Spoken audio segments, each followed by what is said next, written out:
Welcome to the LCTA update, where we have no news and good news.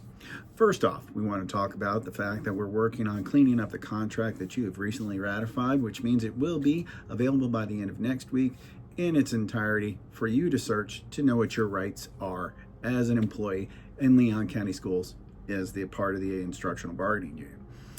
Additionally, we're working on making sure we have our bargaining team together. So if you're interested in learning more about it or have issues, like just think of it in simplest terms. I'm not sure why we do this. It would be better if we did this. You can write contract language for that. And that's the reason why we need to come together, because whether you're a social worker, an OT, PT, guidance counselor, dean, reading coach, high school, secondary, middle school, elementary, primary, pre-K, ESE, or otherwise, there's something that is affecting your job, or even better yet, if you like what's happening and it's not in the contract, we can negotiate it into the contract so that whoever the manager is that leaves, that means that you still get those rights and get to work under those conditions. Seems like a win-win. Additionally, we want to bring to the forefront that there's a couple of things that are happening in the district right now with non-reappointments and evaluations. What should happen is that you should have an evaluation that is done in your full knowledge. And really, if we're doing evaluations only at the end of the year and you haven't been observed at this point, then it defeats the purpose of what the evaluation process is. It's supposed to be where we work together to go ahead and do better and have conversations about instructional practices, so that reflecting on things, so that we're doing the best possible job we can. It is not supposed to be dinging you on every little thing that is there so that we can make a paper trail to say we're not inviting you back next year.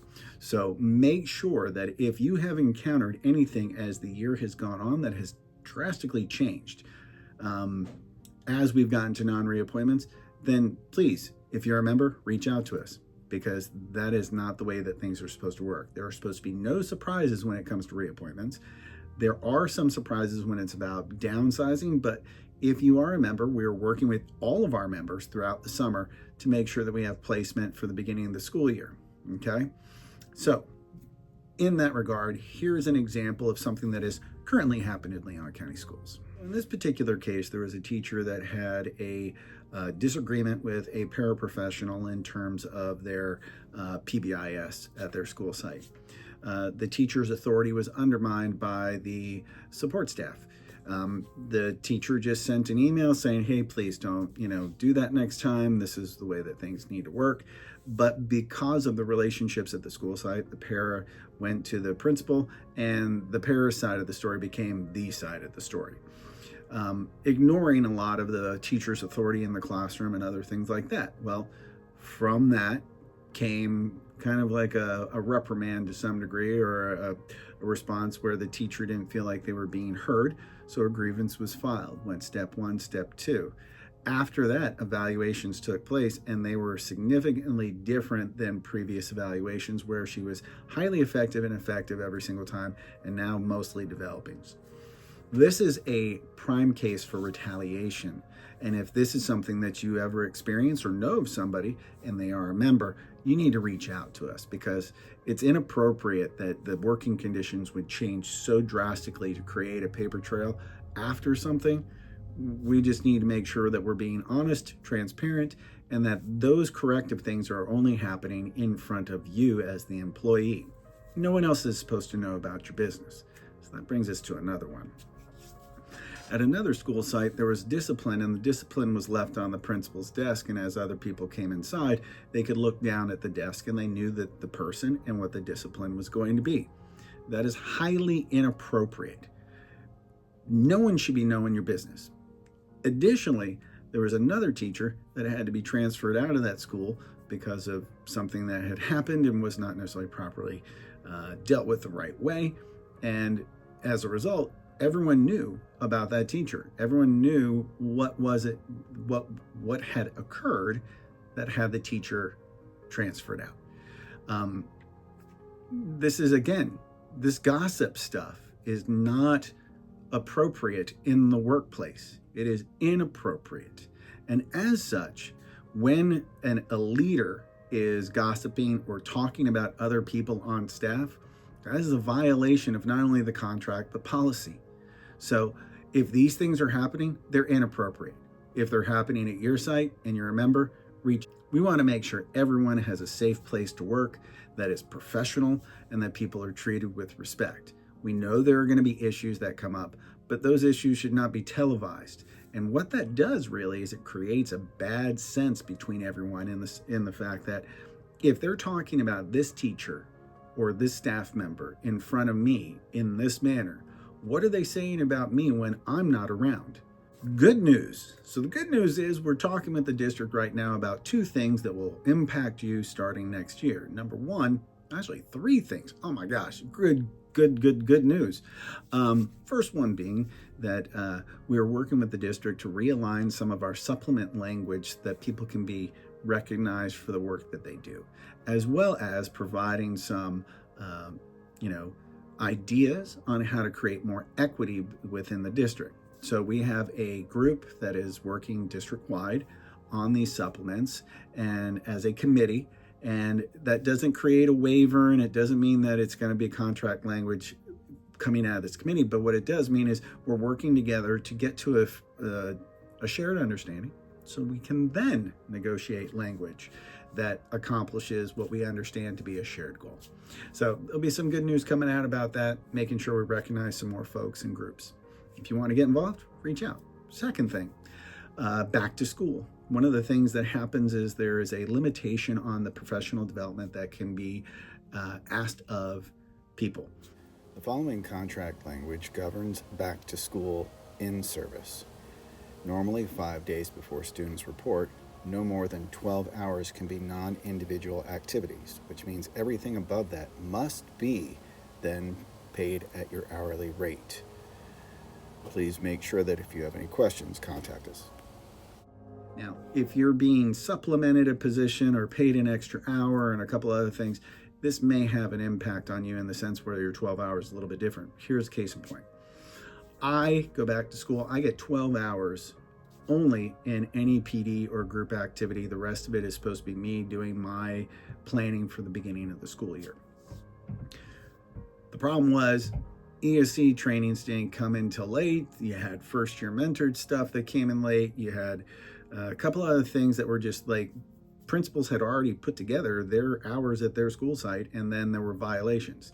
Remember, if there's a violation, you're supposed to get your hourly rate above what you lose in terms of the overage of those 12 hours. So if you have 14, you're supposed to get 2 hours of your hourly rate because you're only supposed to have 12 hours of non-independent preparation for school. The rest of it's voluntary, right? If you outside that 12 hours.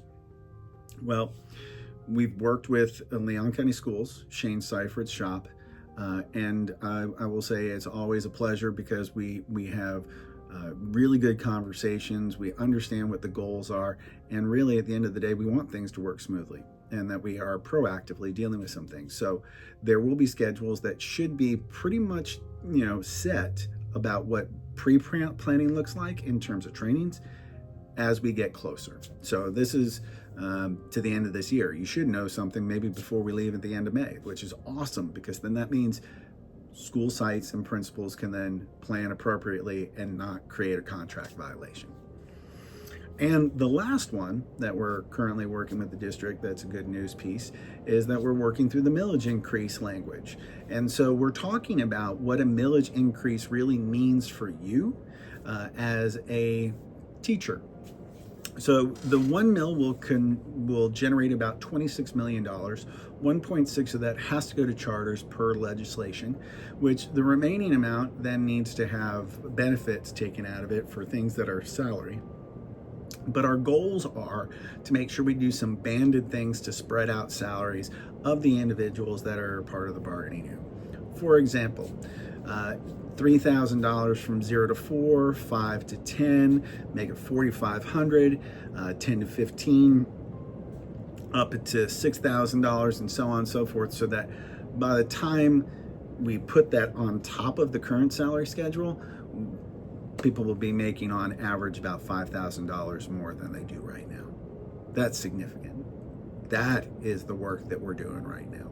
That is the work that the legislature is not doing, which is why we need to go forward for this millage increase. And do not believe any of the hype, like where people are going like, oh, I can't take another test, can't do this. Listen, it is favorable for what the outcomes are. Think of what you are getting.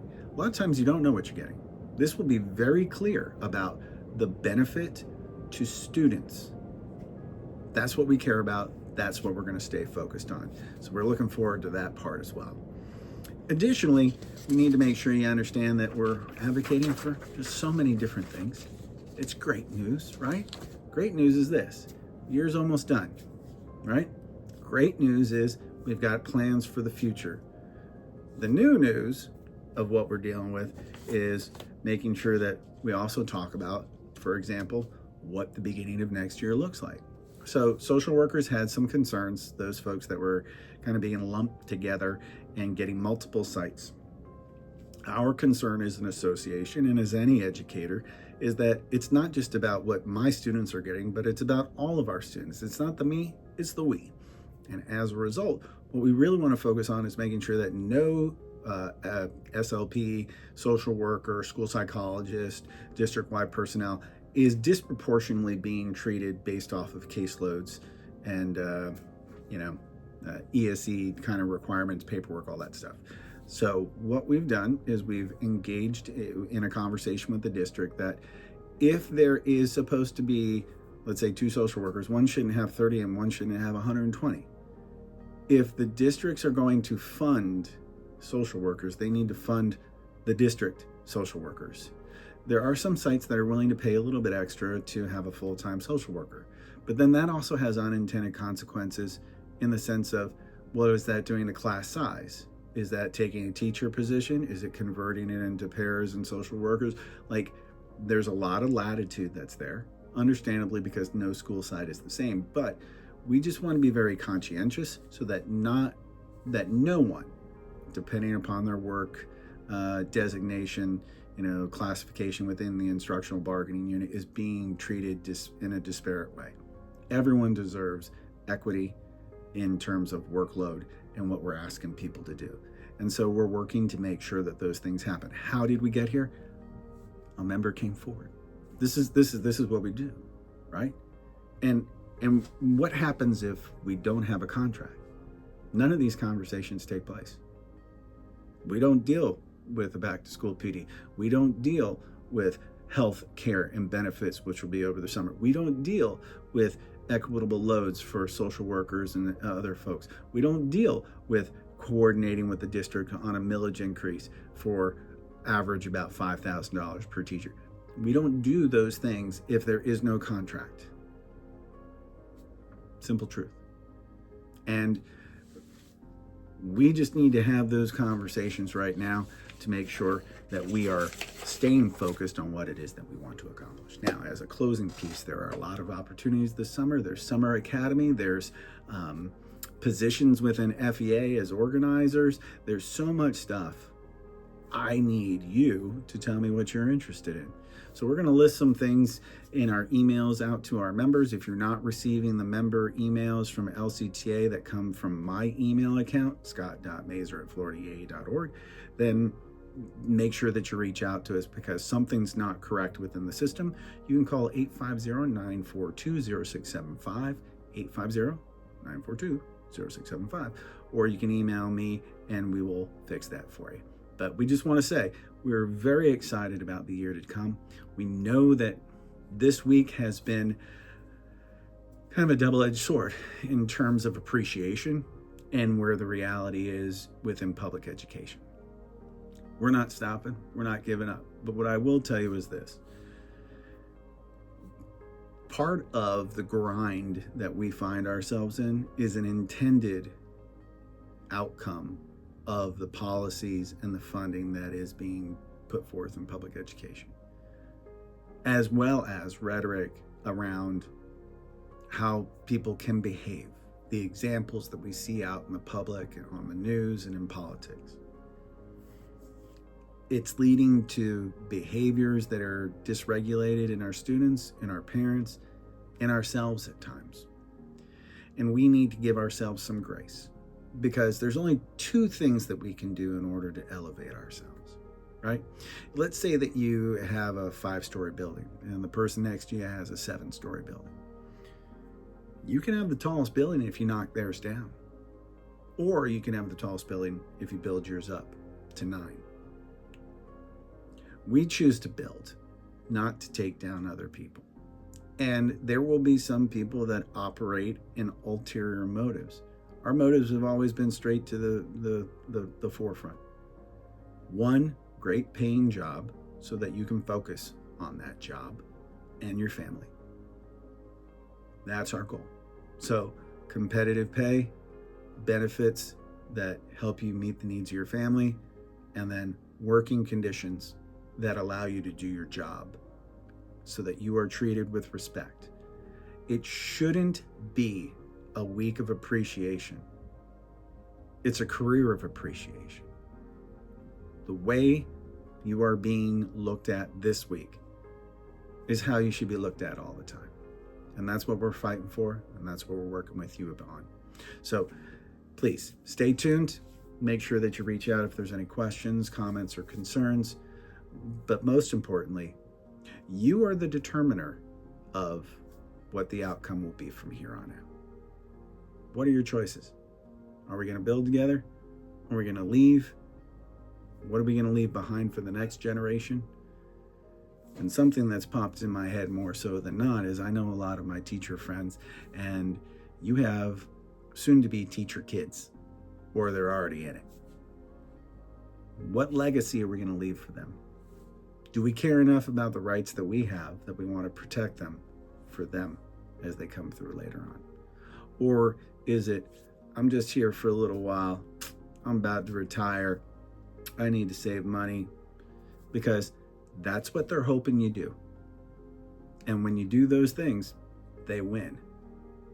Let's stay strong. Thank you for everything that you do and for who you are.